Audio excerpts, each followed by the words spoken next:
Welcome to Movies That Matter, the podcast about recent films going above and beyond the call of box office returns to boldly explore a social issue affecting people's lives.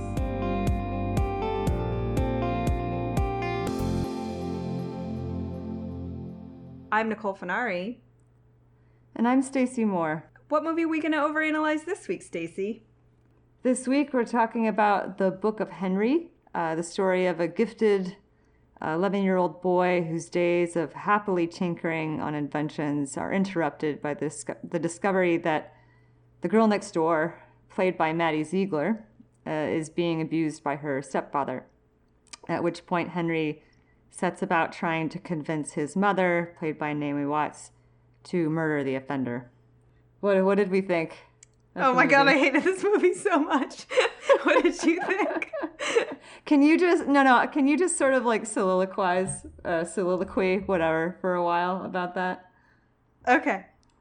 So, first of all, opening titles, super adorable, like very cute drawings.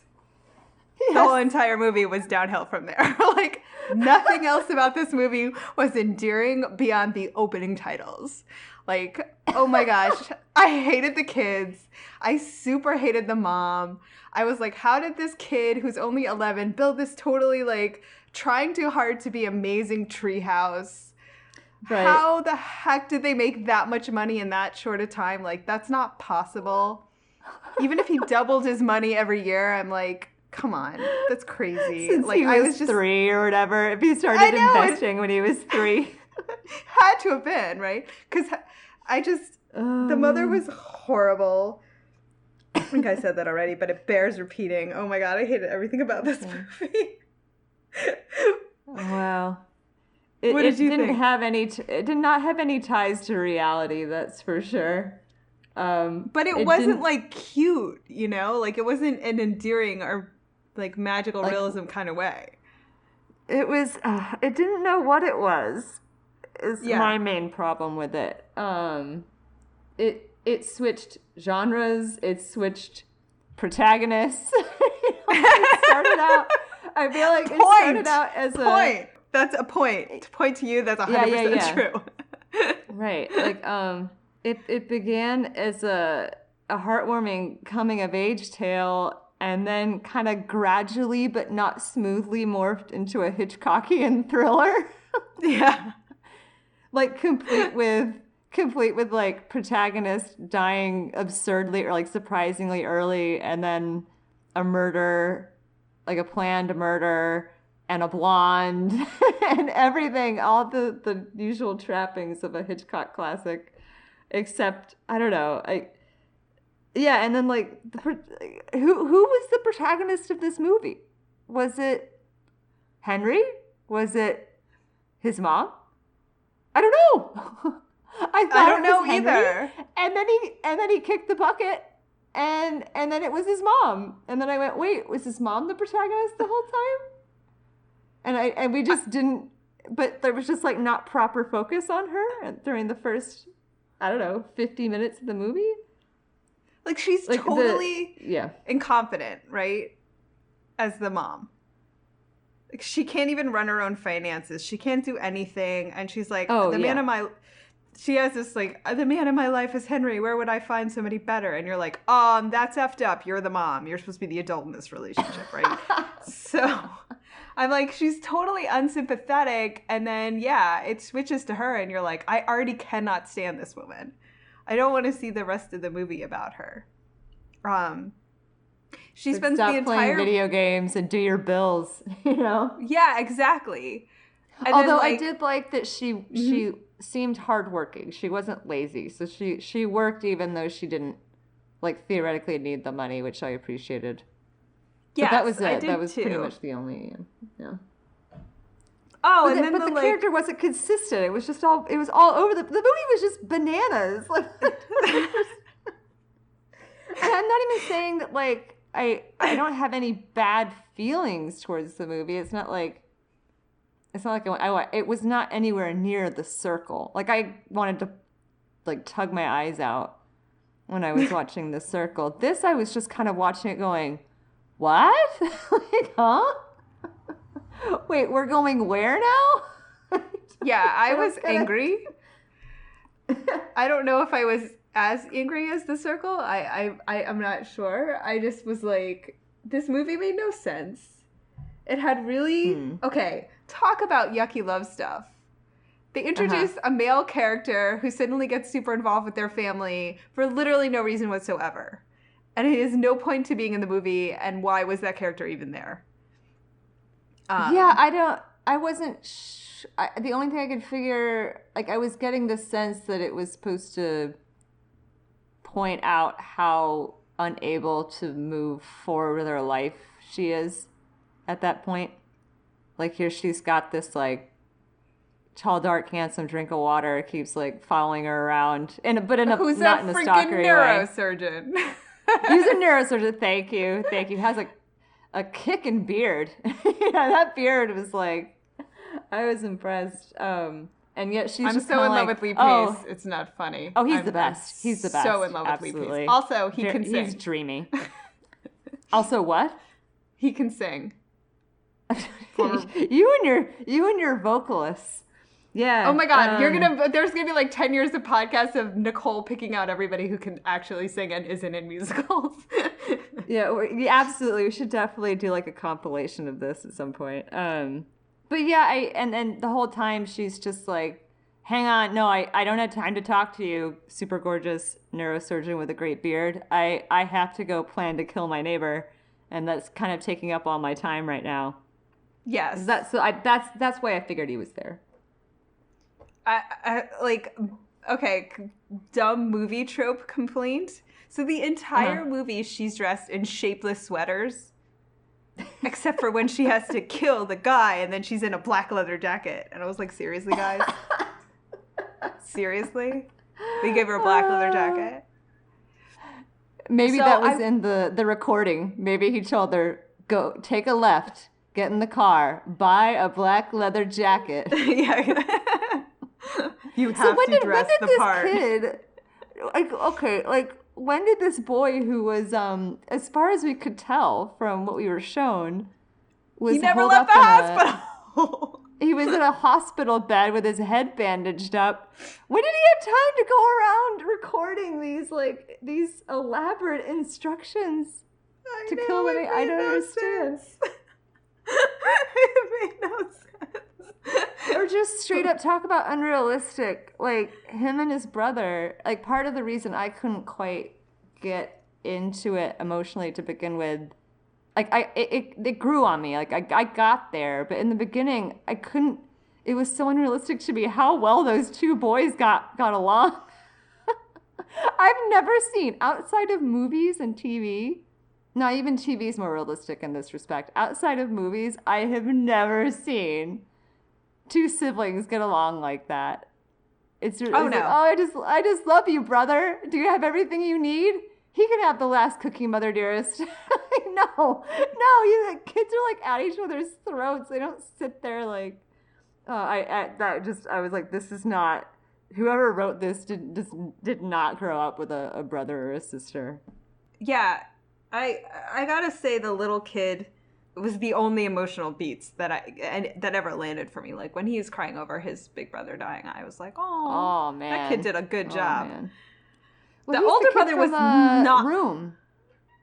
Yeah, I didn't see Room. I read the book and really hated it, so I never saw the movie. Oh yeah.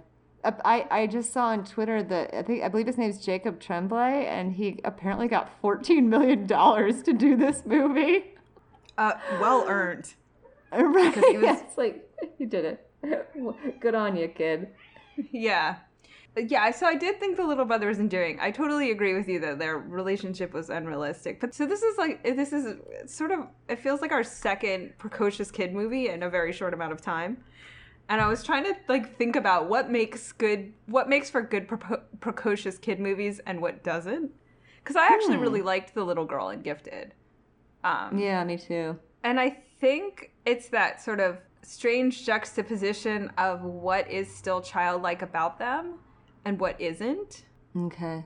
You know, it's like they talk like an adult, but they still have the emotional development and sort of the logical thinking, or not logical thinking, like the emotional, yeah, the emotional intelligence and the developmental stage of being a little kid. So it's like this juxtaposition of a little kid and, you know, these very like, but who's like surprisingly literate and verbose. And like Henry was just not a little kid. So then he was just sort of a know-it-all, show-off, annoying. Like I couldn't stand him. I was like, he's not cute at all. And even like you said, when he's like trying to be cute with his little brother, you're like, well, that's not cute either, because like a real kid would hate his annoying little brother.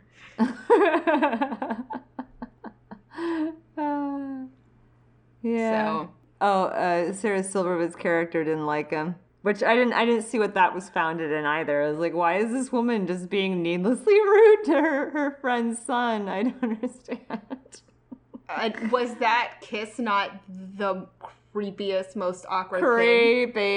Creepy. I was like, okay. I mean, I get the motivation. Like he's dying. He's never gonna kiss a girl. But I don't know. Get the neighbor in there. You know, get the 11-year-old neighbor to like, do the whole Make-A-Wish thing. Like that's just so gross. Yeah, and it was literally a movie about, like, adults abusing children, and I'm like, really? Thank you. Thank you. Yeah, I was like, this is very incongruent. Yes. With everything else happening. Yeah. Man. Fail. I liked Maddie Ziegler. I thought she was pretty good. She had, like, no lines, so all she could do was sort of, like, look plaintively into space, you know, pick at a donut, and then of course, I was so glad that she danced. I was like, oh, if this movie ends without Maddie Ziegler dancing, I'm going to be pissed. So I was glad to see her dance at the end, and I actually found that scene pretty moving. I didn't really understand why, especially in cases of child sexual abuse, the main point of contention for prosecution generally is that like one or more parties doesn't believe the child's story for whatever reason. So the fact that like not one but two individuals like actually witnessed the abuse happening, like first person real time eyewitness account. And, you know, what the first one, Henry, doesn't tell anybody. He just sort of implies that it should be looked into because of other outward signs. He never says, I witnessed an act of abuse. You know, I can corroborate any, like, claims that she makes. And then the mother did later, and she thought, did she just not mention it to the police, or was that were we supposed to think that she actually did tell them, look, I saw this? Because they don't ever make that clear. I just thought that was very strange. I thought it was really weird that this was a movie, as in there was a camera that someone was filming, and it never occurs to anybody that they have a direct line of sight to this girl being abused, and why didn't somebody take a picture or film it as evidence? Like, that occurs, like, the solution is kill him, not film it for evidence. Like, I was like, what? Or decide last minute not to kill him and then confront him at night in the woods. Yeah, in the dark. And make sure you put your gun away so that you have no defense. Yeah. And then, oh man, that was so weird. I was like screaming in my mind, like, no, not now. Like, not in the woods alone at night. No. Like, go to the cops and then write him an email. Let him know you're doing all this stuff. Yeah, I really thought he was going to kill her, and then I felt like it was really surprising that he didn't. It was totally unrealistic that he would, because they even implied that he killed his wife. Like, don't you feel like it was strongly implied that when she mentions his late wife, his stepdaughter's mother, he kind of looks askance, like, oh yeah, her. and you get the sense, oh my God, you killed her. And even like he just kind of looked at the mother, telling like, I'm gonna ruin your life. I'm going to make your life a living hell. And I wanted to tell you that right now while you can go ahead and just snap my neck and throw me in the river and no one would know. Plus, and then he just walks off. He's like, that's okay. And walks away. Not, and then I don't know. Yeah, it was ridiculous. Although I will say the only thing I did like about this movie was that the sequence of where she's planning to kill him intercut with the scenes at the school's talent show. So you see various performances of kids and then, her preparing. And I thought the movie did a good job of creating a lot of tension and suspense. And I really was like, that was a fantastic she's not going to kill him, right? Like, so I actually thought that was well shot and well paced. Especially the tap dancing. I love when they launched into the tap dancing. I thought that was just great. Yeah, agreed. Okay, I'm probably going to edit this out, but I'm putting this complaint in there right now. Why was there like a 7-year-old in his class? Like that kid with the dodgeball? Yeah, that occurred to me. I was like, is this like a prairie school? Like, they just put all the kids in the same room. Yeah, I'm like, remind me, Henry, why we can't put you in a gifted class? Why can't you put me in a 6th grade class? That'd be nice. Why am I in this class with this tiny child? I did not find that kid's rapping charming at all. No, again, this movie just doesn't know what makes kids cute. I was like, it just failed on every level. Oh, goodness. Yeah, that kid was so annoying. And I was like, why is he like so... You are not adorable. You're just cross-eyed. That is not the same thing. Oh, man. I did eventually emotionally connect to what was happening. Like I felt stuff, towards the end. I wanted things to work out for people. I was glad that the next door neighbor got to, be a part of the other family, even though I don't know much about child custody law, but that seemed highly unlikely to me. Well, they had faked those documents, right? Yeah, I was trying to decide if she used those. Are we presuming she used them then? Yeah, I suppose she could have. She got the signature. Why not? Yeah, so I was assuming she used the faked custody documents. So, yeah. Well, I will say one thing about this movie. After complaining nonstop about all of the violence, this movie determines that violence, in fact, is not the solution. So I was like, oh, good. That's nice. I'm glad we determined that there are other ways to accomplish these things, mainly through art. Like, just do a really emotional dance, and then all of a sudden your principal, who's been ignoring you for ages, is going to realize, oh yeah, she's been abused.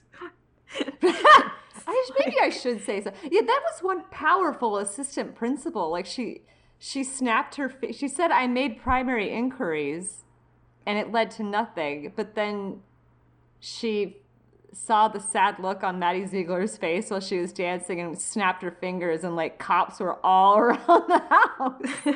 Like all of a sudden, I was like, wow, that woman is a powerful lady. What was she holding out on them for? Yeah. But yeah, no, I did like that too, that in the end, shooting the guy in the woods was not what solved it. It was actually people coming around to facing their responsibilities, but the system does frequently fail people, right? It's I thought I did think towards the beginning they were going to take a whole other direction with it, just because he says, Henry says, like, there are worse. She says, I didn't intervene because I didn't want it to get violent. He says there are worse things than violence, like apathy.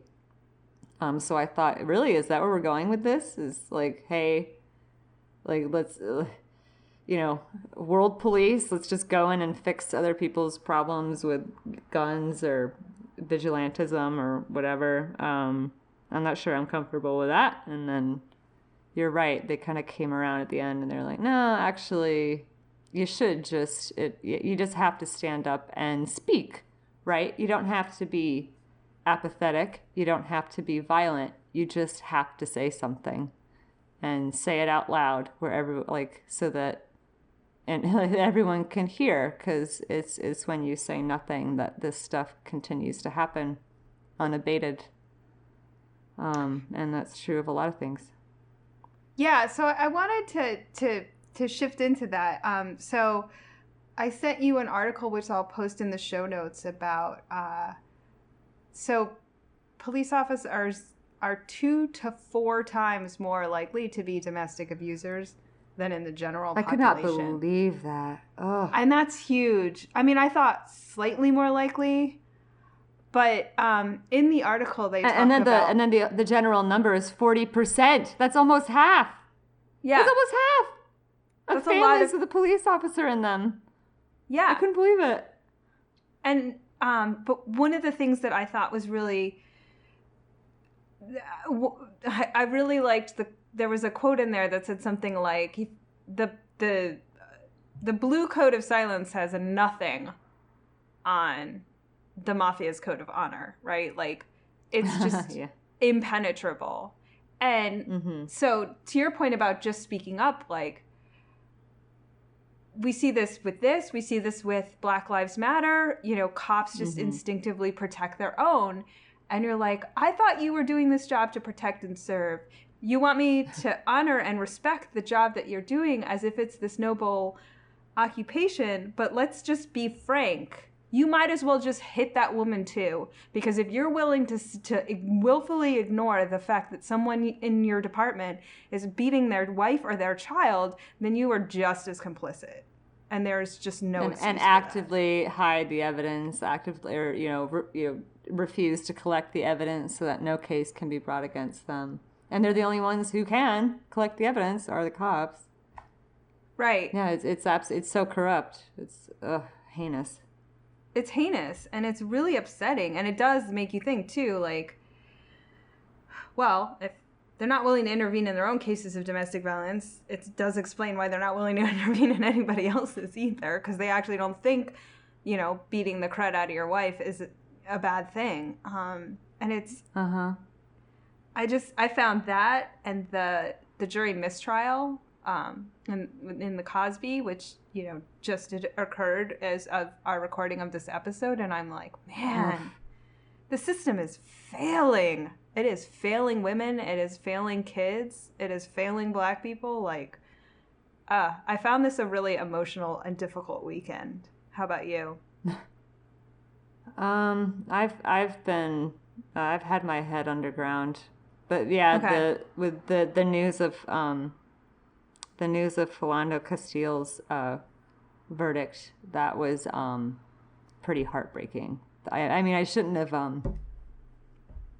I don't know, something about him in particular. Maybe it's because he was a Montessori teacher. And it was just so blatant what happened. I find that case in particular really upsetting. So yeah, I can, if that's what you're referring to, and then also the Cosby case. You're right. It was a tough. Am I missing anything? No, but it's just like those two things which happened in quick succession, and it was like, when is really this harsh, like 1-2 punch, yeah. And I get it. I mean, in the case of Philando Castile, all the cop has to say was, I feared for my life. And even if that fear was completely unreasonable, and based on racism or bias, as long as the jury thinks it was in fact there, the cop's able to do whatever he or she wants. Like, it is impossible to convict the way the law is written. Sure. And in Cosby's case, it's more of a celebrity thing. It's almost impossible to convict celebrities for anything. Right. Go ahead. Yeah. No, I was just going to say, because accusing Cosby of sexual assault has garnered these women the kind of attention and fame that anyone would seek, right? Like, that's what they always do to tear women down. They're just seeking fame and attention or trying to extort money, and you're like, yes. Because being the face of sexual assault... Yeah, because that's what I want to be known for. Yeah, exactly. if like in so many cases, like when it happens, women don't say anything because they just don't want anyone to know. Like, of course, and because what's God. the point, right? Yeah, no one's going to believe me. If you have 59 other women all, saying this exact same thing happened, he's still like, it'll still be a hung jury. Exactly. Or I don't know, hung jury. I don't know, mistrial, whatever it was. And can you imagine being married to a cop and seeing the system work and thinking like, why first of all, you can't get away. He's a cop. Yeah. He has resources at his disposal. I was in the article it mentioned, which I didn't think of. They're cops. They know where all the domestic abuse shelters are. That's a good point. Yeah. So it's like you can't get away and no one's going to believe you. And so when they were saying it was like 2 to 4 times more likely, it's impossible to collect these statistics, you're like, of course it is. Because certainly the victims are never going to bother coming forward. What would be the point? Sure. And if they did, the officers wouldn't collect the data. They wouldn't collect the story. I went into a police station with a friend of mine, who of course will remain nameless, to report a stalking incident. And the police officer was just like, well, but did he hurt you? Yeah, and it was, well, no, like she stayed like locked up in her room until he went away. And they were like, oh, well then, I mean, can you go away, please? Like they basically, eventually we were just like, yeah, there's really not,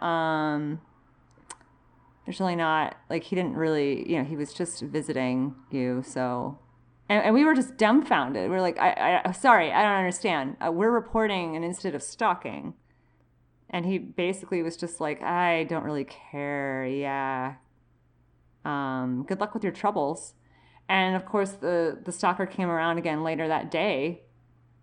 And we called the police again. And the second, the next guy shows up and the next officer shows up and he was like, he was taking it far more seriously and he was, interviewing everybody involved and we mentioned, and he was like, so if this were the second incident, then, you could file a restraining order. And we went, this was the second incident in 24 hours. And he was like, what do you mean? And like, we reported it earlier this morning. He came in the middle of the night and we went directly to, as soon as the sun was up, we went to the police station. And he's like, oh, there's no record of that. There's no report.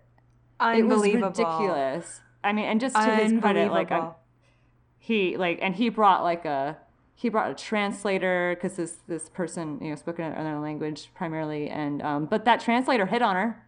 He said, you're being stalked because you're so beautiful, and she was like, oh, I'm sorry, is that a compliment? Yeah. Oh, it was kidding me. It was one of the most disheartening days. So out of something like 3 or 4 officers we spoke with that day, one was an upstanding individual who was trying to protect and serve the community. Yeah. And, like the others were just like either trying to get laid or just trying to like get us out of his hair. It was ridiculous. It's just ridiculous. Look, I'll say, like, I was raised by at least one sort of bohemian left-thinking parent who, was part of the 60s counterculture, and I'm inclined to be biased in that way, but like, you gotta give us something with the police. Like, I always say, I used to work in socially responsible investing, and it's like, it's not that you have problems, it's how you handle them. And you've got 2 choices. Like, you can deny until you absolutely cannot deny anymore. And then, it's going to hit the fan and you are going to be in so much trouble. Or you can say, look, this happened. I screwed up. I'm going to take care of it. Here's everything we're going to do to fight this. And the police have just gone into this defensive posture of, no, we don't. Every time. Intentionally shoot black people. And then up the ante of, how dare you criticize me for doing this super important, amazing, dangerous job to protect you. Now, brass tacks. I'm a hero. And I'm like, okay, the vast majority of you give out traffic tickets, right? Like, the vast majority of you aren't in life or death situations most of the time, right?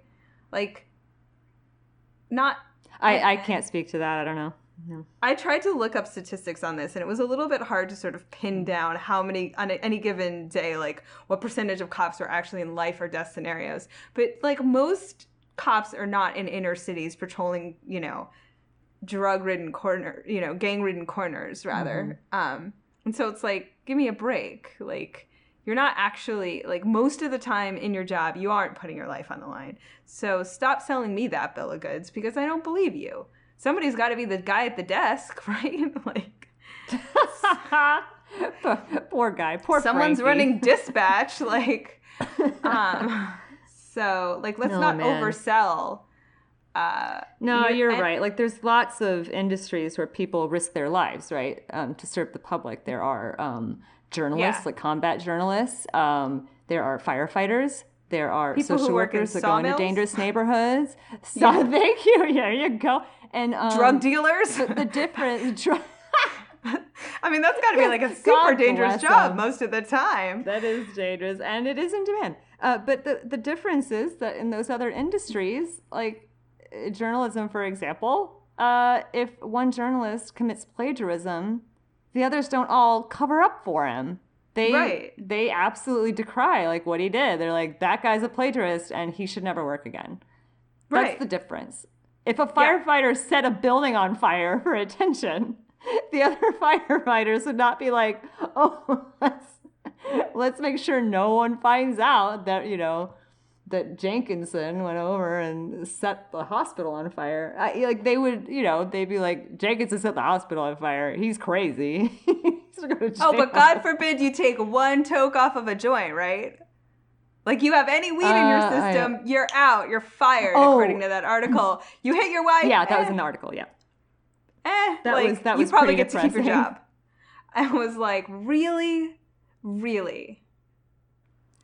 Yeah, and just in case we didn't make this clear, I'm trying to remember if we did or not. The abuser, the stepfather who does the abusing, is the police commissioner. Is that right? The police chief or the commissioner.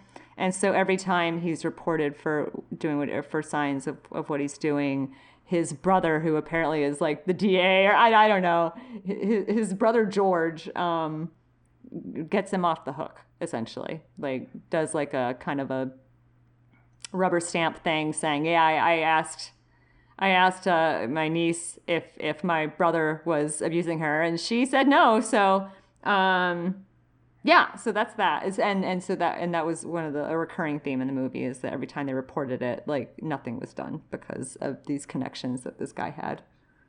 So that's why this article is so salient. Yeah, and there was no need for him to be the brother, right?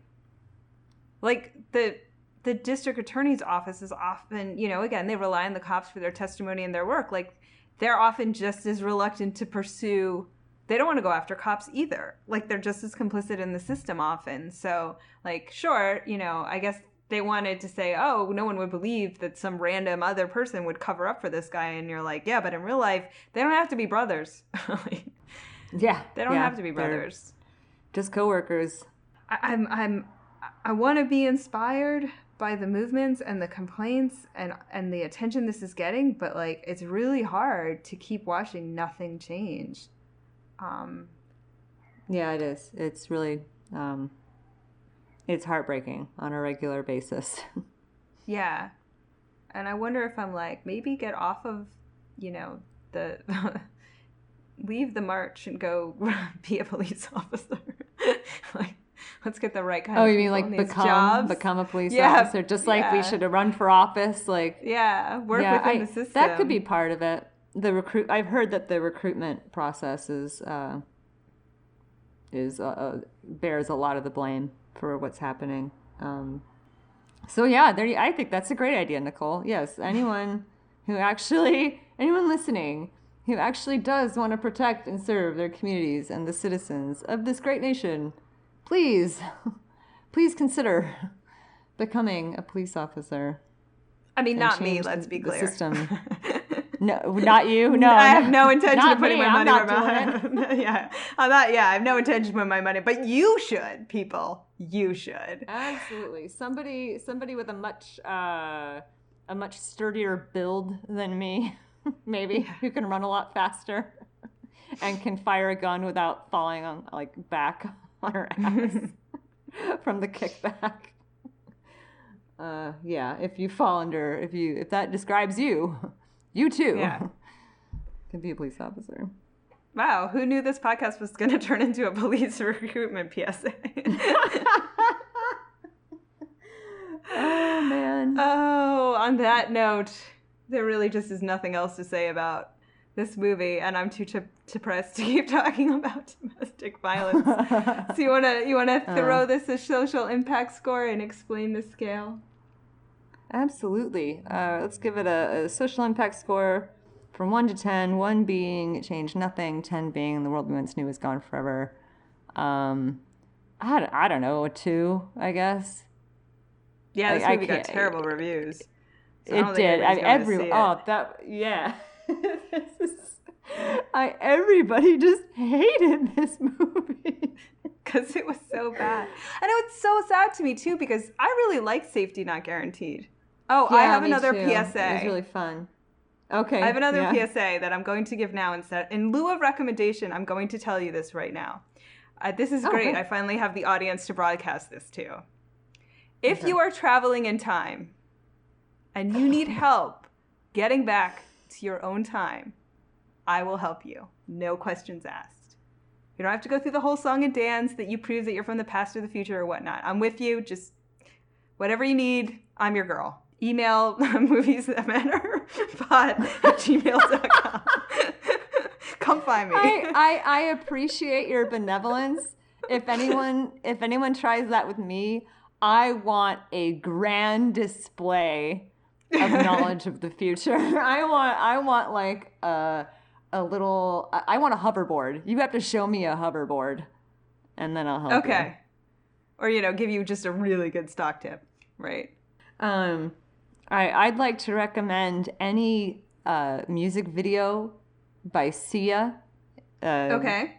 Featuring the beautiful dancing of Maddie Ziegler. I love watching that girl dance. She is such an emotional performer. And I think she's basically in every Sia video. So, from the past 4 years or whatever. So, yay! See what you can find. We haven't had a music recommendation in a while. Good for you. Thanks. Awesome. I will check that out. We hope you enjoyed this episode of Movies That Matter. If you did, please take a second to leave a review on iTunes, just like North by Northeast attendee did. The review says, reviewing a wide range of movies, everything from Tarzan to Moonlight, the hosts have consistently great energy and interesting conversation. The social issues aspect sets them apart from other movie podcasts, and their thoughtful commentary makes you want to see the movies if you haven't, or rewatch them if you have, to catch the nuances. A fun and provocative listen.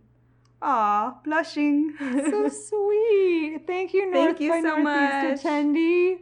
Yep, we'll keep reading them out. You keep sending us reviews. Check out www.moviesthatmatterpodcast.com for links to things we've discussed. And if you want to talk to us, leave a comment on our Facebook page or on Twitter with our tag @MoviesMatterPod. Also, check Twitter to find out what movie we're analyzing next. And remember, movies matter. And so do you. We'll see you next time.